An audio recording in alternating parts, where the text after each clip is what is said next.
Hello dear friends, you're watching the Ruslan Belov channel and this is your daily analytical briefing from the Ukrainian front. Before we dive in, the usual request. If you haven't subscribed yet, please do it right now and hit that bell icon to make sure you get notifications. YouTube consistently suppresses the reach of military analytical channels, and without your active support, many of you simply won't see new episodes in your feed. Subscribing and turning on notifications isn't a formality, it's a real tool that keeps this channel running. Now let's get into it. The overall operational picture. Exactly 1 week of May has passed, and we can already state with confidence the northern sector of the Ukrainian front is experiencing a systemic crisis. We're not talking about tactical fluctuations or isolated losses of individual strongpoints. We're talking about the northern group of forces having cracked the AFU, Armed Forces of Ukraine, defense simultaneously across multiple axes, with results that can only be described as extraordinary. April was already a strong month for the northern group. Roughly 117 square kilometers brought under control over 30 days. But what the group is showing in the first days of May surpasses even that pace, and the month has barely begun. Let's break it down direction by direction. Sumi region, slow but steady expansion. Let's start in the north of Sumi region, the Shostka axis. Yesterday we already discussed the advance in this area, but mappers had not yet marked any changes on the map. Today the picture is different. The advance has been officially recorded. Russian forces continue moving from the state border toward Bachevsk. The pace here is modest but consistent, which, given the heavily forested and logistically challenging terrain, is itself a meaningful indicator. Beyond the Shostka axis, an advance by Russian forces has been confirmed in the area of the village of Iskriskovshchina. Here's the situation. Russian forces previously established a small bridgehead near Besalivka, held it under enemy pressure, and are now attempting to build on that local success by pushing toward Iskriskovshchina. The scale of the advance is limited, but the strategic context is telling. Just a year ago, Taikin was the flashpoint. The AFU repeatedly attempted to break through there, generating plenty of alarming headlines and panicked commentary. Today the picture is reversed. It is Russian forces pressing on Iskriskovshchina, not the AFU pushing toward Taikin. That is a concrete shift in strategic initiative on this sector, and it would be inaccurate to overlook it. Additionally, near the village of Prokhody, Russian forces advanced roughly 1 kilometer from the borderline and occupied a small wooded tract. The overall picture in Sumi region is one of methodical, unhurried expansion of the control zone. Not spectacular, but consistent.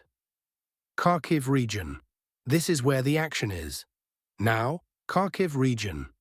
This is where the assertion that the AFU's northern front is crumbling acquires specific, quantifiable meaning. The Izbitsky area. This is arguably the centerpiece of the day, and possibly one of the most productive single days for the northern group in months. Russian units succeeded in bringing under control a stretch of territory more than 6.5 kilometers wide and more than 3 kilometers deep. The woodland areas were cleared and forces pushed to the northern outskirts of Izbitsky itself. The area taken, 18.5 square kilometers. This isn't just a strong day's result, it is one of the largest single territorial gains of the entire active phase of fighting on this axis. Now, why this matters strategically. The AFU are forced to defend Izbitsky with their backs against the Staritsya River. The frontline configuration leaves Ukrainian forces with extremely limited room to maneuver. In plain terms, holding the village under these conditions for any extended period is exceedingly difficult. Russian forces will in all likelihood press this sector to conclusion. It is a matter of time. There is also a broader operational context worth noting. The gap between the Vovchansk sector and the Liptsy bridgehead has now shrunk to under 3 kilometers. Once that junction is made, we will no longer be speaking of separate bridgeheads, but of a single continuous front line that can properly be called the Kharkiv axis in its own right. That is a qualitative shift in the operational situation. Separately, the large forest tract between the rivers, the Siversky Donets to the east, the Staritsya to the west, deserves attention. Its area is approximately 25 square kilometers. As long as it remains under AFU control, Ukrainian forces retain the ability to conduct sorties and threaten Russian positions around the perimeter. That is an objective liability in the current configuration. However, given the overall dynamics, it is reasonable to assume that this forest tract represents one of the Russian army's nearest operational objectives on this axis. East of Verkhnya Pisarivka, the approaches to Losivka and Shesterivka. Another significant advance, nearly 4 kilometers through forested terrain. Russian units succeeded in reaching the outskirts of both settlements. Moreover, according to reports from the ground, Russian infantry has already begun entering Losivka itself. If confirmed, we expect news of the settlement being brought under control, north of Okremivka, an advance of nearly 5 kilometers through woodland. An attempt to enter Okremivka itself on the first push did not succeed. Russian forces were unable to hold their footing in the village. In practical terms, however, this changes little. The surrounding forests are now under Russian army control, and without those positions, the AFU will be physically unable to hold the village itself for any meaningful length of time. Okremivka is a matter of time. The Veliki Burluk axis, an advance across a front 6 kilometers wide with an average depth of 1.5 to 2 kilometers. And again, woodland. This is worth dwelling on for a moment. What stands out is the remarkable confidence with which Russian forces operate in forested terrain. Kilometers at a time, almost without pause. The explanation is straightforward and entirely technical. With the arrival of the green season, drones lose a substantial part of their effectiveness. Visibility through the leaf canopy drops sharply. Thermal signatures are scattered by the tree crowns, and movement routes become unobservable.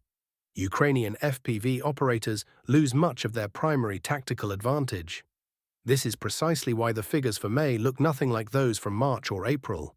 If we total all of the advances described, 56.5 square kilometers, that is what the AFU lost and what Russian forces gained in a single day. And all of it falls exclusively within the Northern Group's area of responsibility across both Sumi and Kharkiv regions. Not a single settlement taken, but plus 56 square kilometers of territory. For the second consecutive month, the group is setting its own records, and the month has only just begun. Zaporizhzhia-Dnipropetrovsk axis. On the western flank of the Zaporizhzhia front, the situation remains tense. The AFU maintains a presence along the southern bank of the Konka River and is steadily increasing pressure. The territory east of Primorske remains in the grey zone, ownership undefined. Fighting along the Magdalenivka-Zapasne line continues. In the Orikhiv area, Russian drone operators struck an enemy UAV command post in Preobrazhinka. On the eastern flank, positional fighting continues along the Volshebna-Hulyapilska sector. Russian forces cleared a number of tree lines east of Vyzdvizhivka. On the Dnipro sector, positional standoff along the line from Pokrovska to Velika Mikhailivka. East of Lisna, heavy fighting in the green zone. Dorra Pelia front. Operational initiative here remains with Russian units. Frontline alignment is underway between Kotlino and the road toward Pavlohrad. On the stretch between that highway and Hryshine, Russian units continue advancing westward. North of Hryshine, fighting has spilled onto the outskirts of Vasilivka, while north of Novoalexandrivka, the control zone has been extended. Costantinovka. Axis, critical situation. Without exaggeration, this is shaping up as one of the most acute crises for the Ukrainian side anywhere along the front. The threat of a defense collapse in Costantinovka is entirely concrete. From the direction of Pleshchivka, Russian forces have reached the city itself and begun drawing infantry into its southern districts. Fighting is already underway in the residential sector. Along the Bakhmut-Kostantinovka highway, Russian units are advancing south of the road and have reached the eastern outskirts of Kostantinovka. Simultaneously, fighting continues in the Novodmitrivka area. The Ukrainian side acknowledges that the Berestok-Ilyanivka district is among the most problematic sectors. Russian forces from there are systematically working to enter the western part of the city, where the industrial zone and high-rise residential buildings are concentrated. This is a critical point. Once Russian forces establish themselves in the industrial zone among the apartment blocks, Dislodging them through counterattack becomes virtually impossible. And with the progressive build-up of infantry presence in that part of the city, a significant portion of it could be lost in relatively short order. The situation demands immediate and unconventional decisions from Ukrainian command. Sloviansk-Kramatorsk axis. On the Siversk sector, AFU groups are attempting to infiltrate Nikitforivka. Fighting is also underway in the Dibrova and Fedorivka-Druha areas. Russian forces have taken control of a number of strongpoints on the heights east of Ry-Oleksandrivka. Further north, Russian units have pushed the AFU out of the center of Kriva Luka. According to as-yet unconfirmed reports, assault groups have broken into Piskunivka. If confirmed, the AFU garrison in Kriva Luka would find itself effectively encircled, a situation that offers very limited prospects. On the opposite bank of the Siversky Donets River, fighting has begun near the northern outskirts of Stary Caravan and around the Brusin railway station. In Krasny Lyman, the situation remains without major change, though Russian units are actively pushing towards Shurov in an effort to envelop the city from the south and southwest. In Prishib and Tatyanivka, Russian forces control significant portions of both settlements and are striking towards Sidorov and Bohorodikne. In the Sviatohirsk and Sosnov area, heavy fighting, with the ground situation showing no significant change. Iran and the Strait of Hormuz.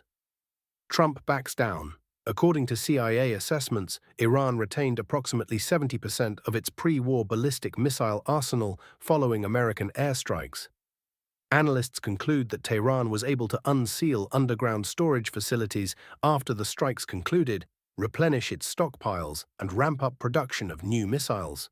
It is further assessed that Iran is capable of sustaining the Hormuz Strait blockade imposed by the Trump administration for a period of several months. Now, Operation Freedom. Trump announced it with characteristic fanfare on 3rd May, promising to begin military escorts for commercial vessels in the Strait of Hormuz, starting from the 4th. The operation immediately threatened the fragile US-Iran ceasefire. The outcome was instructive. Saudi Arabia flatly prohibited the United States from using its military bases or airspace for the operation.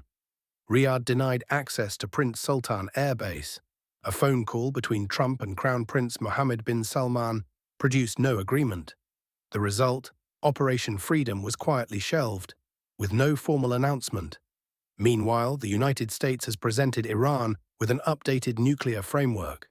Its key elements: a formal Iranian declaration renouncing nuclear weapons, dismantlement of facilities at Fordow, Natanz, and Isfahan, a complete ban on underground nuclear activities, on-demand inspections, a 20-year moratorium on uranium enrichment, transfer of all enriched uranium stockpiles, resumption of Hormuz Strait operations in tandem with the lifting of the American blockade, and gradual sanctions relief tied to compliance, not granted in advance. Should Tehran accept these terms, a 30-day round of detailed negotiations would commence. Hezbollah, Israel. Hezbollah continues to strike Israeli forces using FPV drones and rockets. Targets hit include a parked Merkava tank, 2 armored personnel carriers, and a Humvee armored vehicle.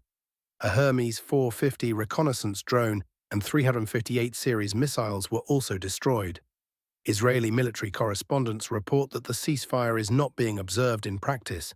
Hezbollah has already launched more than 70 drones. Europe and the Latvian incident.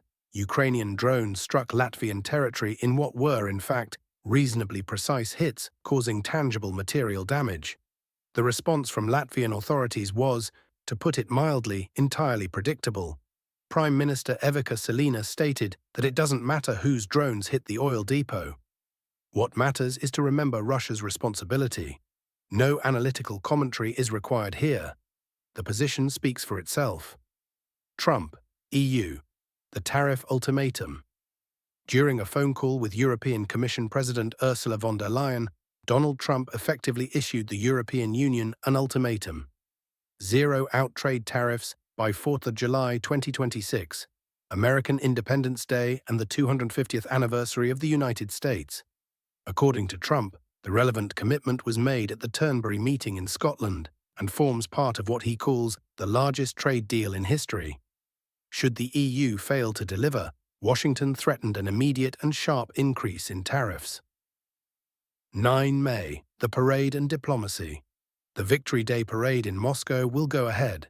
Presidential aide Yuri Ushakov confirmed that Vladimir Putin will deliver an address. Heads of state arriving in Moscow include the presidents of Abkhazia, Belarus, South Ossetia, and Laos, the Prime Minister of Slovakia, the Supreme Ruler of Malaysia, and the leadership of Republika Srpska. Putin will hold a series of bilateral meetings. This evening, ahead of the main events, Putin and Lukashenko are scheduled to meet informally over dinner. Military attachés from foreign states have been invited to attend the parade. No international engagements are currently planned for Putin on 10th May. The negotiating deadlock. Moscow has stated its position with complete clarity. Continuing the trilateral talks between Russia, Ukraine, and the United States is pointless for as long as Kiev has not withdrawn its forces from Donbass. Presidential aide Ushakov framed it as follows: the Ukrainian side needs to take one specific step, after which first, there will be a real basis for a halt to hostilities, and second, a space will open for serious discussion of long-term settlement prospects. According to available information, Zelensky himself has previously acknowledged that this demand is backed by the United States as well. The parties' positions are fundamentally irreconcilable, and in the near term, there are few grounds for optimism on the diplomatic track. That wraps up today's briefing. We'll be back tomorrow with full coverage of everything that develops on the front and around it. If you found this episode useful, leave a like. It helps the algorithm surface the channel to new viewers. Subscribe if you haven't already, and don't forget the bell. Stay safe, take care of yourselves and your loved ones. Until next time.